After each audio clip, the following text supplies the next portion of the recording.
Сегодня 5 мая, первый раунд, первый класс закончился. Мы работали сегодня на набережной в Гурзуфе. 4 нас накрывал дождь. Погода меняется 7 раз на дню. Обычное дело для морского климата, но мы мужественно сражались. И Елена Козырь провела даже мастер-класс для девочки маленькой. Она говорит, что я увидела такие глаза, я увидела, что она очень хочет порисовать. И она дала ей масляные краски, дала картонку, холстик, и девочка нарисовала кота. А будет у него ротик, носик или нет? Задача сегодня была сложная, мотив сдержанный, тем более в меняющейся постоянно обстановке.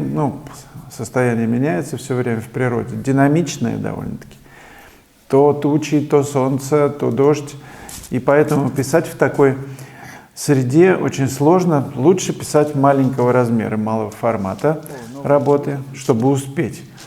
Иначе будешь гнаться за одним состоянием, потом за другим, и ничего не получится. Клод Моне ставил несколько холстов и писал одно состояние там до 12 часов дня. После полудня другое состояние, брал другой холст, ставил. То есть мы не должны быть пленниками все-таки состояния, а торопиться, писать энергично, чтобы успеть изобразить именно то состояние природы, которое нас впечатлило. Только тогда наши картины будут разными.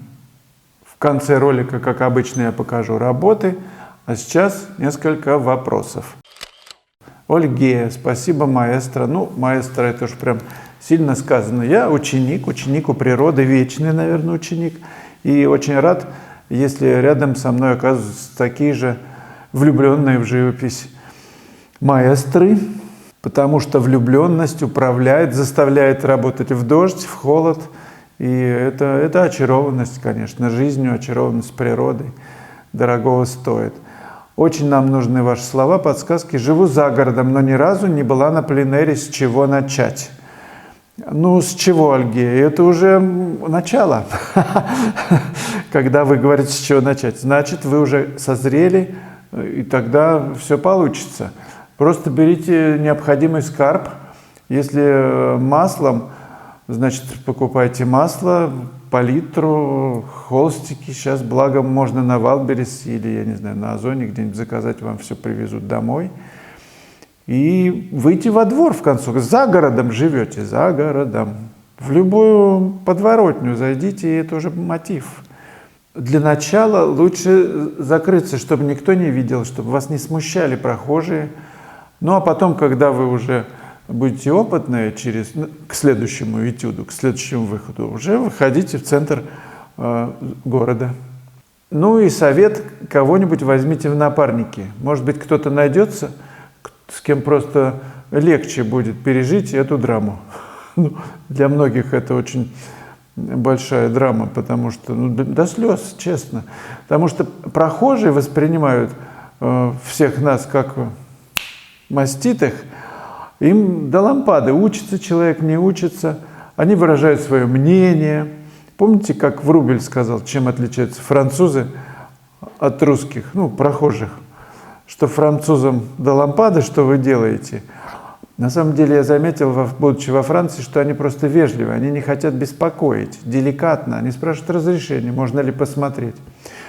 Наш товарищ просто может так сразу зайти за спины и стать и еще комментировать. Врубель об этом говорил, что наши не просто смотрят, они начинают рассказывать, как надо писать.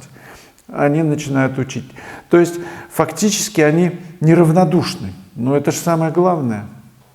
И если есть возможность, Ольгея, приезжайте ко мне на класс, я покажу, с чего начинать. Так на словах, наверное, сложно объяснить. В уроки мои зайдите, посмотрите, с чего начинать. Любой возьмите интуитивно. Для начала 1, 13, такая база. Это основное начало. Потом перспектива 28, а дальше интуитивно то, что понравилось. Просто посмотрели, там в каждом есть какая-то нить такая живая, изюминка, что ли. И есть важные вещи говорятся, показываются, которые могут все по полочкам настроить и вообще изменить все. Дон Сантино, некоторые говорят, что нужно иметь ограниченную палитру. Я выдавливаю почти все цвета, и мне комфортно. Ну и хорошо. Ограниченную палитру, тот же Фешин Николай, многие, кстати, на ранних этапах ученичества практиковали для того, чтобы лучше научиться видеть тон.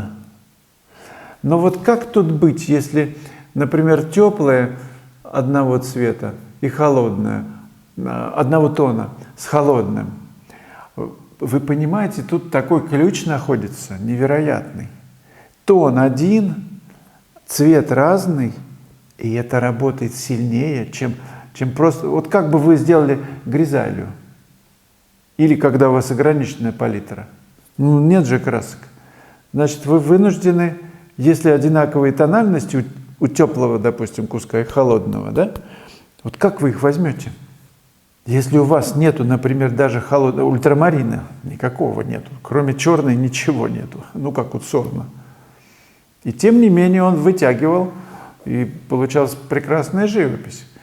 Я много раз уже показывал тепло-холодные картинки, еще раз покажу. Это очень важно, чтобы оперировать, чтобы мыслить не только тоном, но и цветом. А когда речь идет о тонких различиях цветов, вот как сегодня в облаках, там едва-едва теплиночка, ну холодное небо все, но чуть-чуть в сторону оранжевого, в сторону красноватого. То есть включение различные в этот холодный меняют всю картину. Они обогащают, и небо становится небом, а не просто краской. Я за то, чтобы на первых этапах работать полной палитрой. Можно сочетать, конечно, с ограниченной, можно вообще просто одну черную краску взять и белила, и попробовать все это раскладывать. Но это быстро вы просто это освоите и перейдете к полноценному. Теплохолодность важна.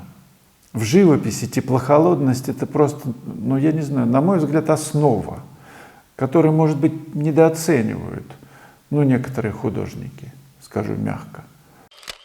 Любовь Кашкирова. На первых порах все стараются писать картины реалистично. Но это так бледно и скучно. Но когда вы стали говорить о том, что художник создает новую реальность, передает свое видение и впечатление, все стало на свои места.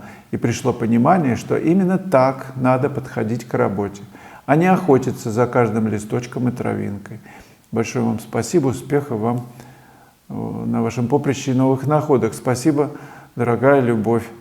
Целостное видение, то, о чем вы говорите, это, конечно, великое дело, видеть целостно, научиться этому. Кстати, основа целостного видения в пейзаже, у меня первый урок.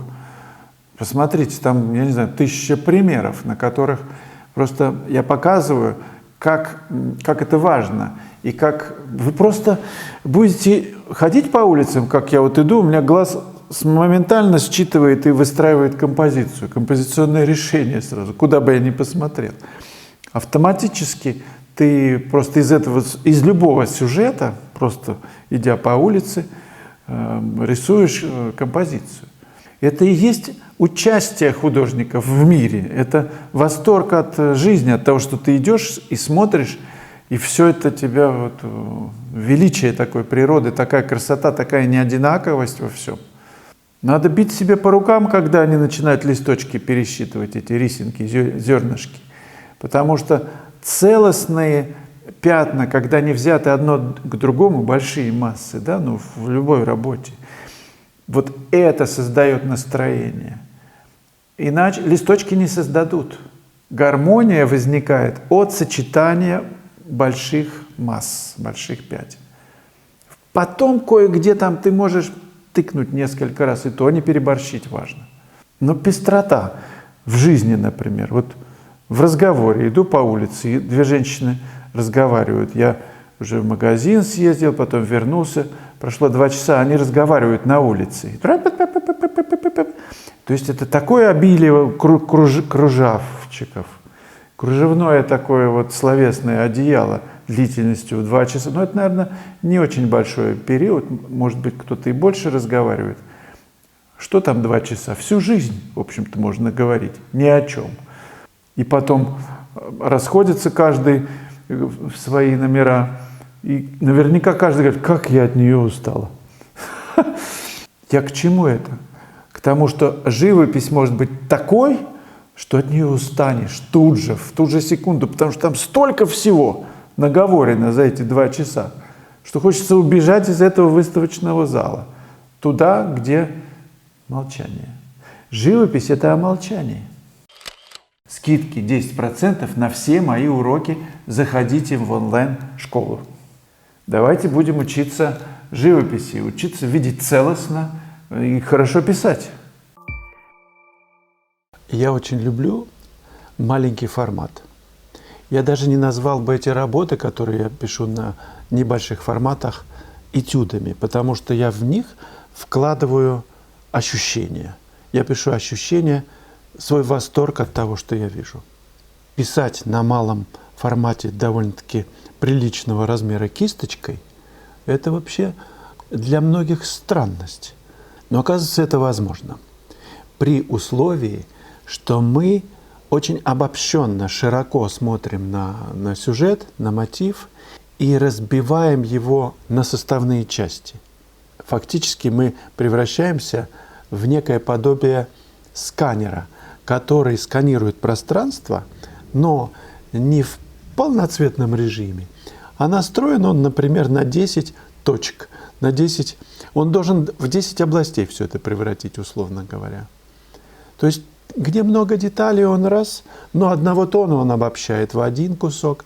И мы таким образом приучаемся широко видеть, обобщенно, игнорировать лишнее, не замечать его, а писать от целого.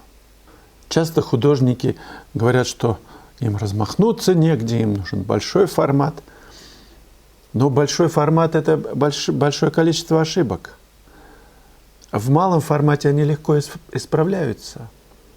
И сам метод мышления, метод видения не позволяет увязать в деталях, чем большинство грешат. Давайте избавимся от этой привязанности к деталировке. В моей онлайн-школе будут постоянно выходить уроки под серией «Малый формат». Они очень важны, ну просто очень. Умение мыслить широко, обобщенно даст вам возможность безупречно компоновать свои работы, композиционно решать их. Детали от вас никуда не уйдут, но они должны быть на месте. Им должно быть определенное место, не во всей картине. Я представляю на ваш суд 29-й урок «Весеннее настроение». Посмотрите его, и ваше настроение, живописное настроение, обязательно улучшится, и вы непременно станете мыслить по-новому и писать по-новому.